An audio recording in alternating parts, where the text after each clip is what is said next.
அந்த இதில திட்டினது தான் அது வந்து ஒரு கான்ட்ரோவர்சி ஆகிப்போச்சு. ஆகிப்போய் அப்புறம் வந்து நாங்க 2 பேரும் கேப்டன் தான் அப்போ வந்து சங்கத்தோட தலைவர்.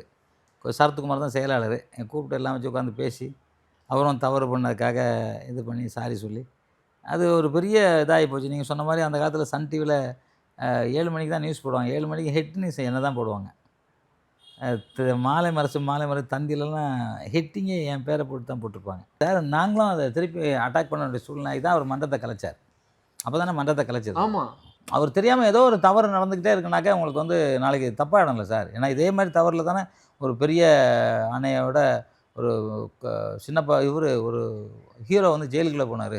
தெரியாமலும் இருக்கலாம், தெரிஞ்சே நடந்திருக்கலாம். தெரியல. ஆனா ஏதோ சம்திங் நடந்துச்சு. எனக்கு வந்து என் வண்டி கார உடைச்சாங்க. என் வீடெல்லாம் கடப்பாறையில உடைச்சாங்க. அதெல்லாம் யாரோ பண்ணாங்க. ஸோ அது அது நமக்கு இப்ப வேண்டாம். ஏன்னா நாங்க 2 பேரும் நண்பரா இருக்கோம். அப்பவுமே நாங்க நண்பராயிட்டோம். ஏன்னா அது ஏதோ கான்ட்ரோவர்சியால தகராறு நடந்துக்கிட்டே இருந்துச்சு. ஸோ அது வந்து ரொம்ப பெருசா இழுத்துக்கிட்டு இருந்தாங்க. அதனால நாங்க 2 பேருமே சேர்ந்து நடிகர் சங்கத்திலேயே வந்து கையெல்லாம் குடுத்து, அது ஃபோட்டோலாம் போட்டு எல்லாமே ஓகே ஆயிடுச்சு.